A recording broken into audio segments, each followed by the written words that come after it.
最近中国对台湾的威胁越来越大。我在中国长大，因而对中国的政治军事稍微了解一些，但对台湾的军队风起类的了解完全来自于各类新闻媒体，所以特地上 Reddit 上问了一些台湾人对自己军队的认知。新闻媒体往往只会报道各种军事武器的比较，政治上对战争的风向一类。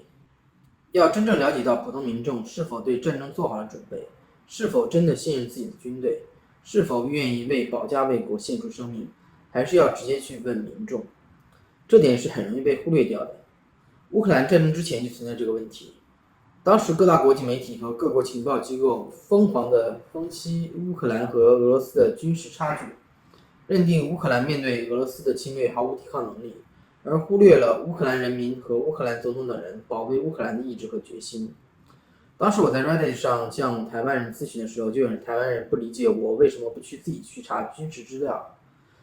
这是因为真正打起来的时候，人心向背可能和军事武器一样重要。那么先从中国这面说起，因为毕竟我是中国人，对中国这面这么多年的大内宣洗脑还是很熟悉的。中国这面对自己的军事实力存在很严重的盲目自信，更直白的说就是军事自大心理。中国普通人面对每天各种大量的统一台湾的洗脑宣传，对中国军队产生了很天真的认知。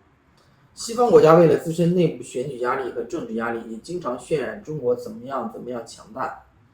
西方的这种论调很多时候只是为了给自己争取选票，或是给国防增加军费而已。但被中国老百姓听到了，反而更加助长了中国人对自身军事实力的过分高估的问题。另一个方面，中国军队的内部腐败问题严重，一个很常见的问题就是好大喜功。最简单的例子就是歼20、C919、航空母舰等邀功请赏的项目。其实很多业余的军事爱好者都能看出来，中国的这些项目里面有很多遮遮掩掩的水分，但中国的领导层不一定知道。习近平近几年在中国打压异己，强调对自己绝对忠诚，这就导致了习近平身边溜须拍马的人更加容易晋升到习近平身边的小圈子里。这帮人把习皇帝吹上天。中国古代的皇帝都有这个问题，身为皇帝对自己统治的国家的认知，往往是臣子添油加醋的结果。对于台湾来说，这既是好事也是坏事。好事就是中国军队远远没有外界渲染的那么强大，坏处就是习近平皇帝很有可能以为自己的军队很强大，对成功侵略台湾很有信心，因而发动侵略。普京侵略乌克兰就是个很好的例子。集权导致普京身边的人大多都是马屁精，他以为俄罗斯的军队很厉害，能很快拿下乌克兰，结果一打起来，大家才明白俄罗斯的军事实力又是有多么的烂。可以说不打乌克兰的话，北约对俄罗斯的军事实力还有所忌惮，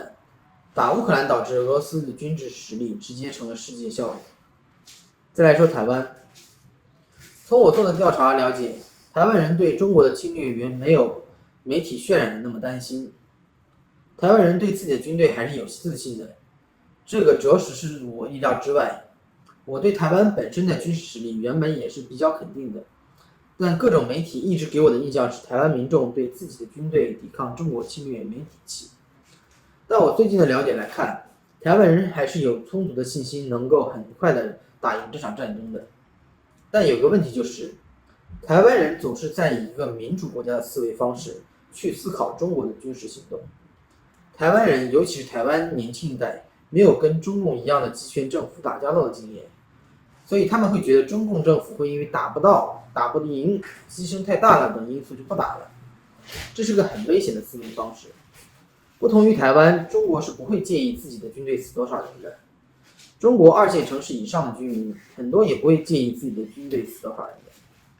中国政府对人性的泯灭和对良知的打压，导致中国很多人养成了事不关己高高挂起的习惯，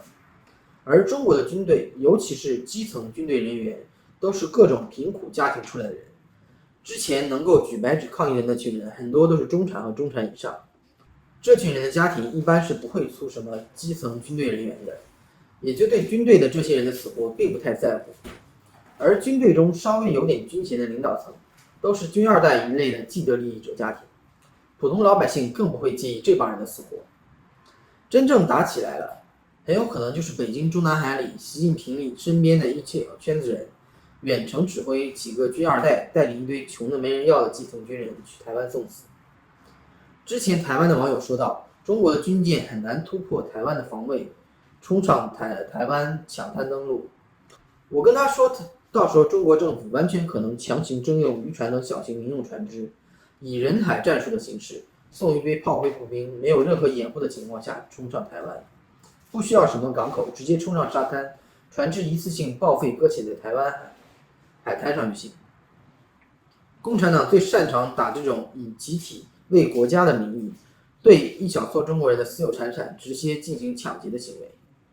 还有一点就是台湾人因为缺乏和集权政权打交道的经验，分不清中国政治宣传和政治现实的区别。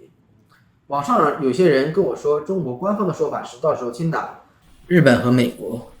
这些都是中国官方为了调动小粉红们的一腔热血的政治宣传而已，好确保到时候打起来有冲突的小粉红被送上战场当炮灰而已。包括之前被世界各大媒体转来转去的中国模拟打台湾的这个视频，稍微仔细研究下就能看出，这个视频完全是对内的政治宣传，根本就不是基于任何军事设备的实际能力得到的模拟。做这样的视频的机构根本不考虑真实性，因为这样的视频是为了向国内的小粉红树立中国共产党的光辉形象，真实性并不重要。没想到被西方媒体当真了。其次，台湾网友还提到了台湾军队内部存在义务兵训练像夏令营，黄埔派军官注重形式不注重实战的问题。这些问题中国其实也有，而且更加严重，所以不用过于担心。中国的义务兵基本训练内容很大一部分也是叠被子、踢正步等没有用的形式主义，因为中国为了大内宣，经常需要各种大大小小级别的阅兵，军队讲究仪式感而不是实战。台湾至少军队内还有改革的声音，而且这帮改革派能对军队的走向做出实际的影响。中国这面习近平一人独大，中国军队想改革，没有习近平发话是根本不可能的。近期被抓捕的军队高层刘亚洲就是一个典型的例子。下面继续来讲，如果真的打起仗来，战况到底会怎样？这方面绝大多数人都很清楚，中国是很难真正打赢台湾的，但台湾也很难全身而退。具体在这个过程中，台湾损失了什么，中国又损失了什么才是重点。如果中国开始侵略台湾了，有两种可能的情况。第一种是乌克兰模式，即中国和台湾打，美日韩等盟友只负责提供武器等援助。第二种情况是至少美国全面参战。先说第一种乌克兰模式，即美日韩等国不派自己的军队直接参与战争。我很清楚美国等对台湾有各种国防承诺，但美国政府左右摇摆，到真正打起仗来，很难说会以什么形式参战。毕竟台湾不是北约的成员国，而中国为了取胜，也有可能会尽量避免拉美国参战。同时，美国为了避免核战争，也可能会选择避免直接全力参战。这种乌克兰模式对台湾来说并不完全是坏事，因为你看俄罗斯在乌克兰战场上，不管战况多么糟糕，普京都不敢攻打北约对乌克兰的武器援助运输路线。在乌克兰模式下，台湾更加容易保障国际军需运输的安全。中国不敢轻易攻打美国支援台湾的运输航线，因为如果中国先打了第一枪，攻击了美国的运输船或运输机，很可能被视为对美国的直接攻击行为，而拉整个北约参战。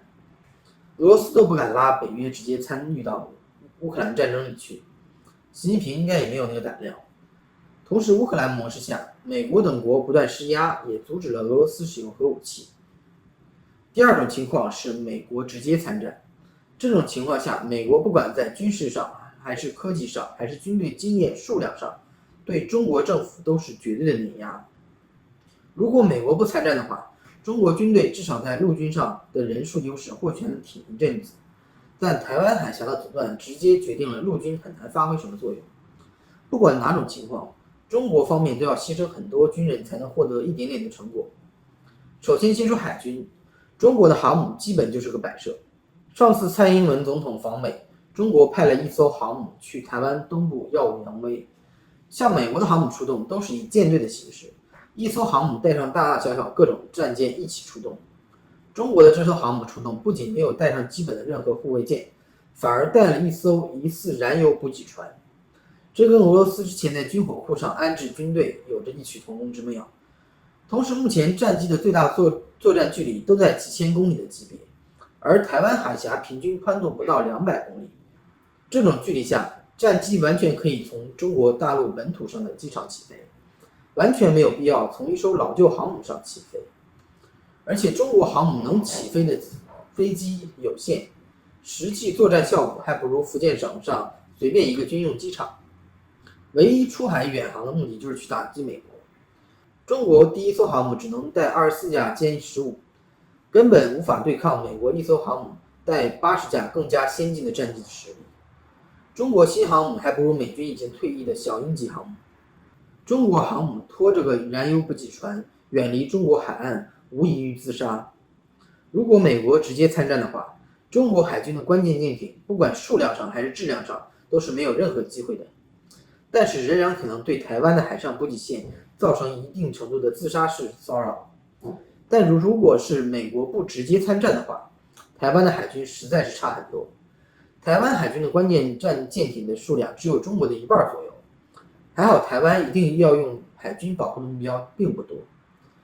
再看空军，中国空军的飞机质量一直存在问题，战机故障率高，而且飞行员缺乏实战经验。如果美国参战的话，中国空军是没有任何机会掌控制空权的。美国空军的实战经验、战机技术、质量都要远远超过中国。中国的歼20一类所谓的5代机，军事宣传的作用要远远高于实战的作用。从中国扰台的飞机上就可以看出，扰台的飞机一般都是歼16、歼10、苏30等，而不是所谓的中国5代机。台湾的军机主要是基于美国的 F-16和法国幻象。台湾的军机无法在实力上碾压中国，但至少还可以打个平手吧。而且如果战争持续时间拉长的话，对台湾的空军会更加有利。如果战事焦灼，中国战机随着使用时间增加，各种质量问题很快就会暴露出来。中国的飞机零件长时间飞行的可靠性，要比美国几十年摸爬滚打出来